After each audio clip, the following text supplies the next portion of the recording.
정부의 유동성 공급으로 인해 시장의 금리 하락이 이어지면서 기업들의 회사채 발행 등 단기 자금 시장이 빠르게 안정을 찾아가고 있습니다. 일단 올해 연말까지는 가까스로 넘길 것으로 보이지만은 이 문제는 내년입니다. 이 금리 인상 국면이 이어지면서 신용등급이 낮은 기업들의 회사채라든지 부동산 PF 등 이 자금 상환 부담이 한동안 이어질 것으로 보이는데요. 자세한 내용 증권부 김종학 기자와 이야기 나눠보도록 하겠습니다. 김 기자, 일단 현재 단기 자금 시장 상황 좀 어떤 흐름을 보이고 있습니까?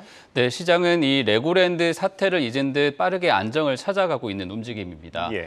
지금 신용등급 AA로 운양등급인 SK와 SK텔레콤 같은 경우는 이달 초에 회사채 수요 예측을 진행했을 때 조단위 자금이 몰리면서 발행액을 기존 2,500억 원에서 3,100억 원을 증액한 상태고 자금 압박을 받아온 롯데건설마저도 채권시장 안전펀드와 산업은행의 지원 속에 수요 예측을 마쳤습니다.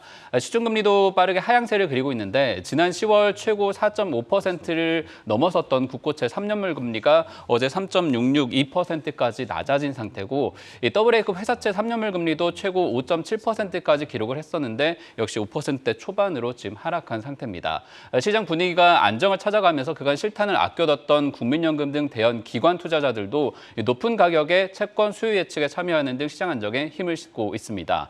채권 금리를 경쟁적으로 올리게 만든 은행채, 한전채 발행도 잦아들고 있고 한국은행에서 유동성 공급을 위해서 마련한 RP 매입 같은 경우에도 상당히 좋은 결과들이 이어지고 있습니다. 기업 어음만큼 단기물인 CD 금리 시장도 그동안 상승 압력을 상당히 많이 받아왔는데 연말을 앞두고 소폭 진정세를 보이면서 기업들과 대형 금융기관들의 자금 확보 부담이 상당히 줄어들고 있는 것으로 파악이 되고 있습니다. 시장 상황을 이 연말로만 한정해 본다면 다행히 일단 고비는 가까스로 넘긴 것 같습니다. 하지만 이 불씨는 여전한 것 같은데요. 네. 이 신용등급이 낮은 기업의 이 회사채 만기라든지 이 부동산 PF의 상환 압박이 점점 가중될 것이라고요. 네, 지금 숨 돌리자마자 갚아 나가야 할 자금들 수조 원씩 또 이어지고 있습니다. 한국은행이 이달 발행한 금융시장 안정 보고서 기준으로 집계를 해봤더니 상반기 PF 유동화 증권 만기가 이달에만 이미 11조 9천억 원 정도가 처리된 상태였고요. 내년에도 상반기에만 34조 원, 그중 대부분은 1분기에 몰려 있는데 대략 20조 원 가까운 부동산 PF 유동화 증권을 상환해야 하는 것으로 나타납니다. 신용평가사와 채권시장 참가자들은 이렇게 만기가 예정된 부동산 PF 가운데 30% 정도는 담보가 없어서 자금을 그대로 조달해둔 브릿지론으로 추정하고 있습니다. 현재 고금리가 지속이 된다면 더 짧은 만기의 자금을 빌려서 이 자금을 틀어막거나 이마저도 대출이 결국에 막히게 될 텐데 1분기를 전후해서 부실화 가능성이 아주 높은 자금으로 파악이 되고 있습니다. 기업들의 자금 압박도 계속해서 이어질 전망인데 기업의 신용도와 또 실적에 따라서 양극화가 아주 뚜렷하게 나타날 것으로 보입니다.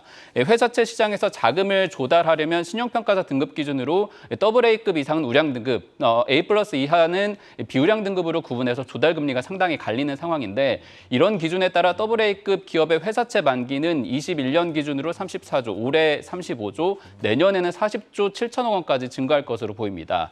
현재 금리 수준을 감안하면 기관 투자 수요가 상당히 충분히 몰릴 것으로 업계는 기대하고 있는데 문제는 비우량 등급 중견 이하 기업입니다. 이들 기업은 회사채 수요 예측을 했을 때 채권시장 안정펀드나 정책기관들의 도움 없이는 자금을 모집하기 어려운 상황으로 지금 파악이 되고 있고요.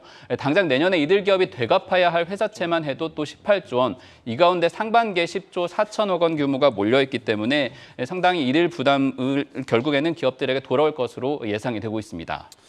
네, 결국 이 부동산 PF와 회사채는 연관이 돼 있고 부실화 경고가 이어지는 업종들은 아무래도 이 건설사와 증권사가 아닐까 싶습니다. 이 부동산 시장 둔화 리스크가 계속되고 또 연쇄적인 리스크도 가져올 수 있다. 이런 전망도 나오고 있는데 이 금융권에서는 이번 일에 대해서 좀 어떻게 평가를 하고 있습니까? 지금 분양시장 상황이 결국에는 금리의 어떤 압박을 가져오면서 금융시장까지 타격을 입을 수 있다 이렇게 우려를 하고 있습니다. 지금 보면은 대표적인 사례가 국내 최대 재건축 사업장인 서울 둔촌주공 분양입니다. 지금 성적이 예상을 크게 밑돈 데다가 초기 계약률이 이제 80%를 넘기지 못한다면 부동산 PF 상환도 어렵게 되고 조합원 분담금 책정도 어려울 것으로 예상이 되고 있습니다. 보면은 현재 둔촌주공 재건축 시공사업단이 올해 이제 KB증권과 한국투자증권 등을 통해서 연 12% 아주 고금리 이자를 포함해서 사업비 7,231억 원을 나눠서 조달한 상태입니다. 그런데 이러한 분양 사업장 같은 경우에는 청약자의 계약 해지가 만약에 이어지게 될 경우에는 결국 이러한 본 PF 자금을 갚지 못할 위험이 남아있는 상태이고 일부 미분양 사업장, 지방 같은 경우에는 사업자가 포기하는 사례로 좀 이어질 수 있다 이런 우려도 나오고 있습니다.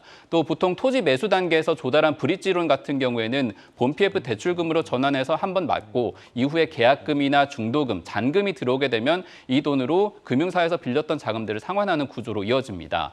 그런데 주택시장까지 지금 자금난이 이어지다 보니까 브릿지론과 또 부동산 PF 공급원인 건설사, 금융사까지 연쇄적으로 이 자금 압박을 또 받을 수 있는 여지가 내년 초까지 이어진다라는 겁니다. 이 나이스 신용평가에서 이에 대해서 이 PF 유동화증권 상당 부분의 만기가 굉장히 짧은 ABCP나 단기채로 되어 있어서 1분기에 집중이 되어 있고 이 상대적으로 자본력이나 신용도가 낮은 중소형사, 건설사의 차환 부담이 계속해서 이어질 것으로 예상을 하고 있습니다.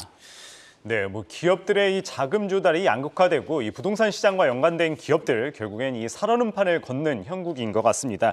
이 기업들은 미리 현금을 확보하기 위해서 대규모 회사채를 발행을 하려 준비한다고 하는데 실제로 어떻게 진행되고 있습니까? 기업들은 올해는 일단 자금을 먼저 갚아 나가는 데 주력을 한 상태고 내년에는 혹시 모를 침체에 대비하기 위해서 현금 확보에 지금 주력하고 있는 모습입니다. 회사채 발행 현황을 보면 올해 9월까지만 해도 6천억 원 정도 순발행 계속해서 자금을 빌려서 조달했던 기업들이 10월에는 4조 8천억 원을 갚아버렸고 11월에도 8천억 원 정도 순상환을 기록했습니다.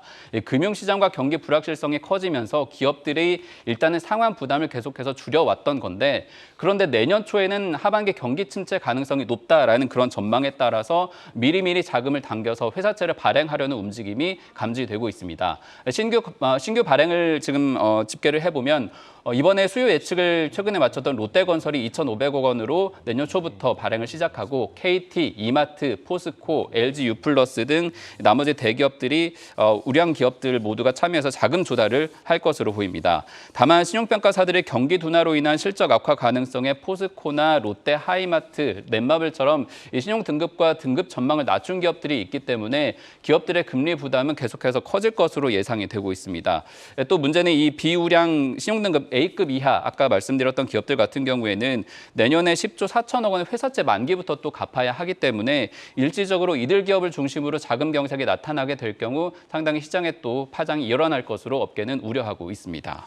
네, 정부가 올해 하반기 내내 이제 시장 안정화를 위해서 여러 조치를 내놓으면서 연말 조금씩 효과를 보고 있습니다. 그런데 내년에도 이 기업들의 위기가 계속된다면 이 정부가 이 대처할 만한 수단이 남아 있는 거는 한 겁니까? 네, 정부의 수단에 대해서 시장의 평가는 상당히 우호적이고 긍정적입니다. 올해 내놨던 방안들이 굉장히 공격적이었기 때문에 시장이 빠르게 안정이 됐다 이런 평가를 하고 있는데 내년에도 정부는 국공채 발행 등 이 물량을 절반 정도로 줄여서 시장의 어떤 채권 시장 안정을 도모하는 그런 입장을 내놨고요. 금융당국과 함께 지난달에 발표했던 시장 안정 조치에 따른 채안 펀드도 20조 원 정도를 계속해서 공급할 예정입니다. 또 회사채와 기업원 매입 프로그램도 16조 원 정도를 계속해서 예정하고 있는 상태고 부동산 PF 보증에 또 15조 원, 증권사를 통한 ABCP 유동화증권 이 안정에도 1조 8천억 원 등을 더 공급할 예정입니다. 추가적으로 남아있는 카드를 보면 한국은행에서 준비하고 있는 예비적인 카드들이 있는데 그동안 한국은행은 사실 유동성 지원에 굉장히 소극적이었던 그런 입장이었지만 추정되는 지원 방안을 따져봤더니 업계에서는 3가지 정도로 파악을 하고 있습니다. 한국은행을 통해서 현재 3억 은행채를 적격 담보증권 대상에 포함할지 여부 이렇게 되면 은행채를 굳이 발행하지 않아도 시장을 자극하지 않고도 공급을 할 만한 돈들이 들어오기 때문에 업계에서 기대를 하고 있는 부분이고 또 팬데믹 당시 등장했었던 한국은행의 기업 유동성 기구 그리고 금융안정 특별대출 등의 카드도 남아있다라고 파악을 하고 있습니다.